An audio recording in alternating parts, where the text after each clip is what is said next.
السلام علیکم، آپ دیکھ رہے ہیں کھرا سچ، میرا نام مبشر لقمان ہے۔ آج پریزیڈنٹ عارف الوی نے ایک نیا شوشہ چھوڑ دیا۔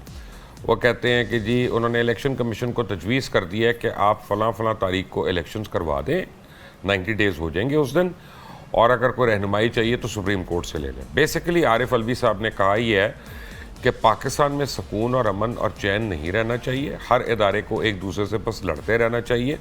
یہی ان کی جماعت کی ایک حکمت عملی رہی ہے۔ عارف الوی صاحب کے متعلق آپ کو بتا دوں کہ یہ دانتوں کا کیڑا تو نکال سکتے ہیں، بڑی ایفیکٹولی نکال سکتے ہیں کیونکہ ڈینٹسٹ ہیں بائی پروفیشن، لیکن یہ امور سلطنت کو بالکل نہیں سمجھتے۔ اور ان کی اطلاع کے لیے میں ان کو سب سے پہلے یہ بتا دوں کہ اب وہ عبوری صدر ہیں، وہ فلی الیکٹڈ صدر نہیں ہے، کیونکہ جس پارلیمنٹ نے ان کو الیکٹ کیا تھا وہ پارلیمنٹ ہی ایگزسٹ نہیں کرتی ہے۔ تو اب ان کی انٹرم صدر والی حیثیت ہے، اور اس میں وہ وہی کام کر سکتے ہیں جو ان کو پرائم منسٹر ایڈوائز کرے اگر۔ اور پھر آج انہوں نے کہا میری تجویز ہے یہ، تو آپ کو تجویز دینے کی ضرورت نہیں تھی۔ تجویز آپ فون پہ بھی دے سکتے تھے، تجویز ذاتی طور پہ دے سکتے تھے، خط لکھ کر اس کو پبلک کرنا۔ آپ بیسیکلی جو ہے پورے ملک میں ایک افراتفری پھیلا رہے ہیں۔ بہرحال ملک میں تو اور بھی بڑے مسائل ہیں، خاص طور اکنامک مسائل ہیں۔ لوگوں کا مسئلہ اس وقت میں آپ کو یقین سے کہہ رہا ہوں یہ نہیں ہے کہ الیکشن 90 دن میں کرنا ہے، 190 دن میں کرنا ہے، 590 دن میں کرنا ہے۔ ان کا مسئلہ ہے کہ آلو، ٹماٹر، پیاز، گاجر، بجلی، پانی، گیس، تیل، یہ ان کو کیسے سستے داموں مہیا ہو، کس طرح روزگار ان کو ملے، کس طرح ان کا علاج ہو، کس طرح ان کی پینشنیں بحال ہوں۔ لوگوں کے مسائل بالکل ڈیفرنٹ ہیں اس سے کہ جو ہماری سیاسی جماعتیں اس وقت سوچ رہی ہیں۔ اب آہستہ آہستہ جب ہم الیکشن سے قریب آ رہے ہیں تو سیاسی جماعتیں بھی ایک دوسرے کے آگے صف آ رہا ہے۔ پیپلز پارٹی نون لیگ کے اوپر حملے کر رہی ہے، وہ جو ہیں مولانا فضل الرحمان وہ پیپلز پارٹی کے اوپر حملے کر رہے ہیں، اور نون لیگ سب کے اوپر حملے کر رہی ہے، اور وہ کہتے ہیں کہ جس کا جو دل کرتا ہے کرا لے۔ لیکن روز کی طرح آج کا جو پروگرام میں شروع کروں گا وہ عطا تارڑ سے ایک سوال سے شروع کروں گا۔ دو لوگ آپ کو میں بتاؤں، عطا تارڑ اور مریم اورنگزیب، یہ ٹی وی پہ آ کے جھوٹ بولتے رہے، لوگوں کو اپنا بہلاتے رہے، عجیب باتیں، لوریاں سناتے رہے، لیکن فیکٹ ہے کہ ان کے زمانے میں 16 مہینے میں جو مہنگائی ہوئی ہے پاکستان میں، وہ پاکستان کی تاریخ میں نہیں ہوئی ہے۔ اس کو کوئی جھٹلا نہیں سکتا، ان کا سب سے بڑا سپورٹر بھی اس کو نہیں جھٹلا سکتا، اور نہ جھٹلانا چاہیے، کیونکہ جب تک ہم سچ نہیں بولیں گے ہم اپنی برائیوں کا ازالہ نہیں کر سکتے۔ تو عطا تارڑ صاحب اب میاں صاحب آنے والے ہیں پاکستان، 21 اکتوبر انہوں نے ڈیٹ اناؤنس کر دی ہے، 4 سال ہو گئے ان کو وہاں پہ لنڈن میں۔ تو پلیز ان سے کہنا اس باری ذرا پرچیاں لیتے آئیں ایون فیلڈ اپارٹمنٹس کی، تاکہ ہمیں بھی پتہ چل جائے کہ وہ کس کی ملکیت ہے اور کن پیسوں سے ان کو لیا گیا تھا۔ تو پلیز یہ دو چھوٹے چھوٹے سوال ہیں عطا تارڑ، آپ کو تو آپ میں ہمت نہیں ہے ہمارے شو میں آئیں، ہم نے آپ کی کرسی رکھی ہوئی ہے کہ جب بھی آپ کے پاس موقع ہوگا آپ آئیں گے۔ آپ اور شوز میں آتے ہیں، آپ ہر جگہ آتے ہیں، لیکن وہاں پہ جہاں پہ آپ کا ڈکٹیشن دیا جاتا ہے، آپ سے سوال چنا کیا جائے، آپ نے جواب جو ہے گندم دینا، اور اس کے لیے آپ حاضر ہیں، لیکن ویسے آپ نہیں آتے۔ 3 مہمان جو میرے ہیں آج، ڈاکٹر اکرام الحق ہیں، ماہر معیشت ہیں، کسی تعارف کے محتاج نہیں ہیں، جناب یاسین آزاد ہیں، فارمر پریزیڈنٹ ہے سپریم کورٹ بار ایسوسی ایشن کے، اور ہمارے خصوصی 2 ریکویسٹ پہ ہمارے دوست آئے ہیں، بیرسٹر عامر حسن، یہ پاکستان پیپلز پارٹی پارلیمنٹیرین سے ان کا تعلق ہے۔ آپ سب کا بہت بہت شکریہ۔ یاسین آزاد صاحب السلام علیکم۔ وعلیکم السلام سر۔